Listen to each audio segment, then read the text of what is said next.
வாழ்க வையகம், வாழ்க வளமுடன். குருவே துணை. அறிவேதான் தெய்வம் என்றார் தாயுமானார். அகத்ததுதான் மெய்ப்பொருளில் எடுத்துக்காட்டி அறிவதனை அறிவித்தார் திருவள்ளுவர். அவ்வறிவை அறிவதற்கு முறைகள் சொன்னார் அறிஞர் திருமூலர். அவ்வறிவில் ஆழ்ந்து ஆனந்த கவியாத்தார் ராமலிங்கர். அறிவிக்கு அறிவித்திரு கோயில் கட்டினார் அருட்தந்தை வேதாத்திரி மகரிஷி. அறிவில் அறிவாய் நிலைத்து அறமுகத்தோர் அதனை வாழ்ந்து காட்டினோர் நினைவு கூறுவோம். வாழ்க வளம். குருவே துணை. இந்த அற்புதமான நல்ல நாளிலே மண்டல புத்தக பயிற்சியை தலைமையேற்று நடத்திக் கொண்டிருக்கக்கூடிய மண்டல தலைவர் அவர்களுக்கும், மண்டல ஸ்மார்ட் துணைத் தலைவர் அவர்களுக்கும், பேராசிரியர் அவர்களுக்கும், இங்கே குழுமி இருக்கக்கூடிய அனைத்து நிலை ஆசிரியர் பெருமக்களுக்கும் வாழ்க வளமுடன் என்ற வாழ்த்துக்களோடு வணக்கங்களை தெரிவித்துக் கொள்கிறேன். வாழ்க வளமுடன். அன்பர்களே, இப்போது எனக்கு கொடுக்கிற தலைப்பு மனவளக்கலை ஒரு வாழ்க்கை கலை என்ற தலைப்பில் நம்ம சிறிது சிந்திக்கலாம். நம்முடைய குருபிரான் அருட்தந்தை வேதாத்திரி மகரிஷி அவர்கள் தன்னுடைய வாழ்நாளையை அர்ப்பணித்து மனவளக்கலை என்னும் ஒரு அற்புதமான ஒரு பொக்கிஷத்தை கொடுத்திருக்கிறார். யாருக்கெல்லாம் கொடுத்திருக்கிறார்? எல்லாருக்கும் கொடுத்திருக்கிறார். நல்லவன் கெட்டவன் யாரும் பார்க்கல, எல்லாருக்கும் கொடுக்குறார். ஐயா பேராசிரியர் சொன்னார் இல்லையா, தகுதி இல்லாதவங்க தகுதி கொடுக்குற மாதிரி சொன்னார் இல்லையா, அது மாதிரி எல்லாருக்கும் கொடுக்குறாரு. சுவாமி ஒரு கவிதை எழுதுறாருங்க. பஞ்சமகா பாதகங்கள் புரிந்தோரேனும் பகுத்தறிவால் விளைவறிந்து எண்ணி எண்ணி சஞ்சலத்தால் ஆழ்ந்து உள்ள முறுக்கத்தோடு சன்மார்க்க நிலை காண துடித்து நின்றான். அஞ்சாதீர், அன்புடனே உமையும் ஏற்போம், அறிவி நிலை அறிவிப்போம், துஞ்சாமலும் கூட வேண்டுவோருக்கு துணை புரிதல் என் கடமையாக கொண்டோம் அப்படின்னு எழுதுறாங்க. அதாவது பஞ்சமகா பாதங்கள் நம்ம எல்லாருக்கும் தெரியும். அதெல்லாம் செய்திருந்தாலும் கூட ஐயோ இது மாதிரி தப்பு பண்ணிட்டனே, ஒரு உணர்ச்சி வயப்பட்ட நிலையில் தவறு பண்ணிட்டனே, இதுக்கு பாவம் பட்சம் கிடையாதா, பாவ மன்னிப்பு கிடையாதா, அப்படி துடித்து நின்றாள், வருந்தி நின்றாள். பயப்படாத, அஞ்சாதே, வா, உனக்கும் நான் உபதேசம் செய்கிறேன், உனக்கும் பயிற்சி சொல்லிக் கொடுக்குறேன்னு சொல்கிறாரு. எவ்வளோ ஒரு அன்பு, எவ்வளோ கருணை பாருங்க குருவுக்கு. ஏன்னா சுவாமிஜிலாம் ஆழ்ந்து சிந்திப்பாங்க. மகான்லாம் குற்றவாளி பாவி என்று யாரும் இல்லை உலகிலே, குறைகளுக்கு காரணமும் பழைய சமுதாயம் அப்படின்பார். அப்போ பழைய சமுதாய குற்றம் தான் திருடுறானா காரணம். அவனுக்கு தேவையான கல்வி, வேலை வாய்ப்பு இந்த சமுதாயம் கொடுத்திருந்தால், இந்த அரசாங்கம் செய்து கொடுத்திருந்தால் அவன் அப்படி செய்வானா? எந்த மாதிரி ஆராய்ச்சி பாருங்க. நம்மளாம் மேலோட்டமாக பார்த்து அவனை பிடிச்சி ஜெயிலில் போடுது சார் அப்படின்னு மகான் எப்படி சிந்திக்கிறாங்க. அதனுடைய ஆர்ஜின், அதனுடைய வேர் மூலம் என்னன்னு பார்க்குறாங்க. அப்படிப்பட்ட மகன் தான் மகானுடைய மகான் கொடுக்குறான். அவர் எல்லாருமே இந்த மனவளக்கலை கொடுக்கிறார். ஒட்டுமொத்த உலக மக்களுக்காக கொடுத்துருக்கிறார். அப்போ இந்த வாழ்க்கை செம்மையாக மகிழ்ச்சியாக வாழ்வதற்காக இவ்வளோ ஒரு கலையை நம்ம கொடுத்துருக்கிறார். சுவாமியை சொல்லுவாங்க, இந்த வாழ்க்கையே ஒரு கலை, ஹார்ட் அப்படின்னு சொல்லுவாங்க. ஏன்னா 5 அறிவு விலங்குகள் வரைக்கும் இயற்கை வளங்களை உள்ளது உள்ளவாறே அப்படியே அனுபவிச்சுட்டு செத்து போயிடும், அடைஞ்சிடும். ஆனால் 6வது அறியாக நாம இயற்கை வளங்களை அறிவின் திறனாலும் உடல் உழைப்பாலும் எல்லாம் உருமாற்றி தரம் மாற்றி அழகுபடுத்தி அனுபவிக்கணும். எத்தனை வகையான உணவு வகைகள், எத்தனை வகையான வாழ்க்கை அனுபவங்கள் எல்லாத்தையும் அனுபவம் இல்லைங்களா? ஆனால் அதில் நிறைவடைஞ்சுமா அப்படின்னா இல்லை, அவ்வளோ துன்பம் வரும் மறுபடியும். ஆனால் 5 வரி விளைவுக்க பாருங்க.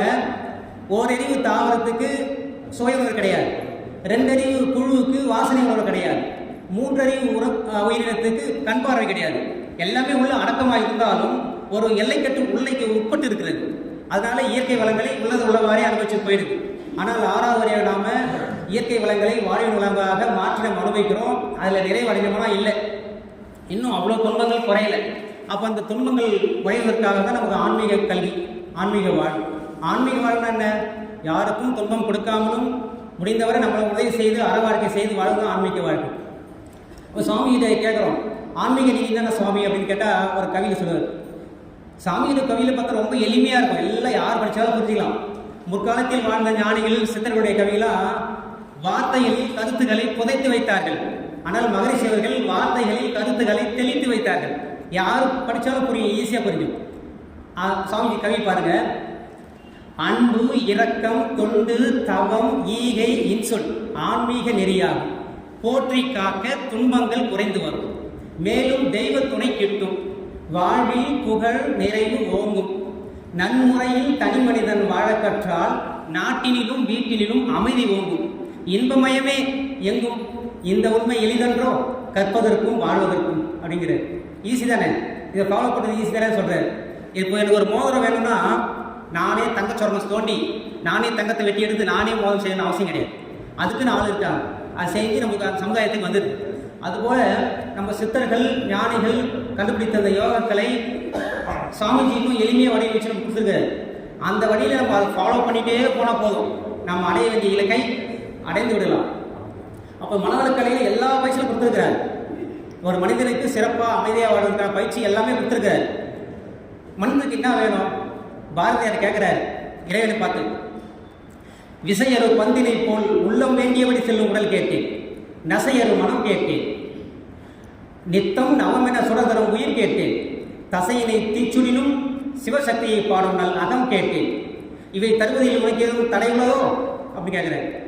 அப்போ உள்ளம் வேண்டியபடி உடல் கேட்டேன்று. இப்போ நம்ம எங்கன்னா ஒரு இடம் போனால் நம்ம உடல் ஒத்துழைக்கணும் இல்லைங்களா? அப்போ தான் அந்த இடம் நினைச்சது செய்ய முடியும். அப்போ அதுக்காக 9 வகையான உடற்பயிற்சி நம்ம கொடுக்குறாரு சுவாமி. நசையரு மனம் கேட்டேன், 9 வகையான தியான பயிற்சிகள் நம்ம கொடுக்குறாரு இல்லைங்களா? அப்போது சுடதரும் உயிர் கேட்டேன், உயிருக்கான பயிற்சி காயல்பு பயிற்சி கொடுக்குறாரு. அப்போ பாரதியார் வந்து இறைவனை கேட்டதை நம்ம சுவாமி நம்ம கேட்காமே கொடுக்குறாரு. எவ்வளோ அன்பு, எவ்வளோ கருணை பாருங்க சுவாமிஜிக்கு. அப்போது இந்த பயிற்சிகள் மனவளக்கலை பயிற்சிகள் தொடர்ந்து செய்கிற பொழுது நம்முடைய ஆன்மா தூய்மை பெறுகிறது. பிறவியின் நோக்கமான இறைநிலை உணர்தல் ஈஸியாக முடியுது. அந்த தொடர்ந்து அது பயிற்சி பண்ணாமல் போகுது. அப்போ அந்த மனிதன் அவனுடைய மாண்பு எப்படி இருக்கணும்? சாமியை சொல்கிறார், மனித உயர் பிறவியதன் மதிப்புணர வேண்டும். மனம், உயிர், மெய் மூன்றான மறைபொருட்களான மனிதனுடைய ஆற்றல்களை மலர விட வேண்டும். மனிதனுடைய ஆற்றல்களை மலர வைக்க வேண்டும். மறைந்திருக்கும் உட்பதிவாம் பல வினைக்கடமைகள் மனிதனே மாற்றி அறச்செயல் பதிவு செய்து மனிதன் அவன் உயர் மனிதனாக வாழச் செய்யும் மனவளக்கலை பரப்பி நலம் காண்போம் அப்படிங்கிறார். இப்போ மனிதனுடைய மதிப்பு நல்லா உணரணும். அரிதறிது மாண்பினாய் பிறத்தல் அறிந்து சொல்லுவாங்களா அவையார், அது இன்னும் அழுத்தம் திருத்தமாக சொல்கிறார் சுவாமிஜி. அப்போது அந்த வினைப்பதிவு நம்ம உள்ளே இருக்குது. நம்ம சஞ்சீத கர்மம் எல்லாம் படிச்சிருக்கோம் இல்லைங்களா? முன்னோர்கள் செய்த வினைப்பதிவு வித்தில் உண்டு, மூளையிலே உன் செயலின் பதிவனைத்தும் உண்டு, பின்னே உன் செயல் வினைக்கு புலனைந்தும் இயக்கப்பட்ட பழக்கப்பதிவு உண்டு. இவ்வளோ பதிவு நம்ம உழைச்சிருக்கிறோம். அதை யார் மாற்ற முடியும்? நம்ம தான் மாற்றணும். என்னுடைய பெற்றோர்கள் மாற்ற முடியாது, என்னுடைய நண்பர்கள் மாற்ற முடியாது, என்னிடம் வரிப்பணம் வாங்குகிற அந்த அரசாங்கம் மாற்ற முடியாது. அப்போ அரசியல் பதிவு செய்து என்னுடைய வினைப்பதிவை நானே தான் கழிக்கணும். அப்போது மலர் ஒரு மொட்டு எப்படி இருக்குதோ அது மாதிரி நம்ம ஆற்றல் நம்மகிட்ட இருக்குது. அது மலரலை, மொட்டாவே இருக்குது. அதை யாரால் மலர வைக்க முடியும்? ஒரு குருவால் தான் முடியும். அந்த குரு எப்படி இருக்கணும்? உள்ளுணர்ந்து தன்னையறிந்து தன்னிலையில் நிலைத்து வாழும் தனி கருணை வடிவான குரு. அந்த குரு தான் நம்ம முட்டா இருப்பதை நம்ம மலர வைக்க முடியும். நம்முடைய ஆற்றலை நம்மளுக்கே உருவாக்குது யார்? தெரிவிப்பது யாரு? குரு தான். அப்படிப்பட்ட குரு தான் நம்மளுக்கு கிடைச்சிருக்கிறார். அப்போ இந்த கலையை நம்ம மற்றவங்களுக்கு சொல்லிக் கொடுக்கும் போது நம்மளும் நல்லா கலமாக சொல்றாரு. எப்படி? 2 in 1. மற்றவங்களும் அந்த பயன்பெறாங்க, மனவளக்கலை பயிற்சியில் பெற்று நம்முடைய கருமையும் தூய்மையாகிறது இல்லைங்களா? டபுள் பர்பஸ் நம்மளுக்கு இல்லை. மற்றவங்களும் பயன்படுறாங்க, நாமளும் பயன்படுறோம். அப்போது இந்த பயிற்சியை நம்ம சொல்லிக் கொடுக்கும்போது சமுதாயத்தில் நம்ம எல்லாம் ஒருத்தர் பார்த்துட்டு தான் இருப்பாங்க, வாட்ச் பண்ணிகிட்டே இருப்பாங்க. இவங்க எப்படி இருக்கிறாங்க, கோவப்படாமல் இருக்கிறாங்க பார்ப்பாங்க. பக்கத்து வீடு எதிர் வீடு எல்லாம் வருவாங்க. நம்ம போய் சினம் தவிதல் பயிற்சி எடுத்து வச்சுங்க, இவரே கோவப்படுறாரு, இவர் சினம் தவிதல் பயிற்சி எடுத்து வந்துரு சொல்லுவாங்க, சொல்ல மாட்டாங்க. அப்போது சாமிஜி சொல்லுவாருங்க, தவறுகளை செய்து கொண்டே ஒருவன் தர்மத்தை போதிக்க கேட்போர் தர்மத்தை பேசிக்கொண்டே துணிந்து தவறுகளை செய்தவர் அப்படின்னு சொல்லுவார். அப்போது சமுதாயம் நம்மளை பார்த்துட்டே இருக்குது. அப்போ நம்ம ஆசிரியர் பெருமக்களை நாம் உணர்ந்து மகரிஷியுடைய தத்துவங்களை நல்லா உள்வாங்கிக்கிட்டு அப்போ நாமும் படிப்படியாக கொஞ்சம் கொஞ்சமாக நம்முடைய குறைகளை எல்லாம் மாற்றிக்கணும். அப்போது நம்ம பயிற்சி எல்லாமே இருக்குங்க.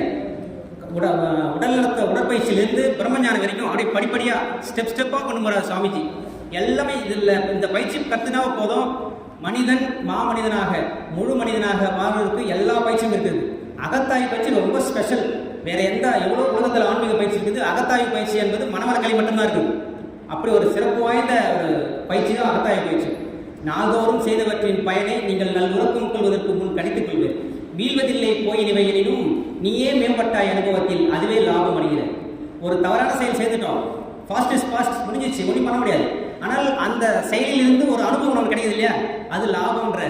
எப்படி சொல்கிற பாருங்க மகன், அந்த வார்த்தைகள்லாம் எப்படி தேர்ந்தெடுத்து போட்டாருன்னு தெரியல. அந்த வார்த்தைகள் 2000 கவிதை எழுதிட்டு அவருடைய கன்னடம் பாருங்க. வாழ்வாளர் எனக்கு தெரிந்த இந்த கவிதையெல்லாம் சொல்லிட்டேன். இதுக்கு மேலே எதாவது கண்டுபிடிச்சோன்னா என் தோல் மேலே ஏறி நீங்கள் கண்டுபிடிங்க சொல்கிறேன். எவ்வளோ பேர் பாருங்கள். சாமிஜி உங்களுடைய 2000 கவி படிக்கிறதுக்கே எங்கள் ஆயுஷ்கால் 10வது கொள்ளுது. வாழ்வாளமுடன் இந்த ஒரு நல்ல ஒரு வாய்ப்பை அளித்த அனைத்து ஆசிரியர்களுக்கும் நன்றி கூறுகிறேன். வாழ்வாளர் மகிழ்ச்சி கவிதை அறிவியல் அறியவாறு என்ற தலைப்பில் ஏற்றி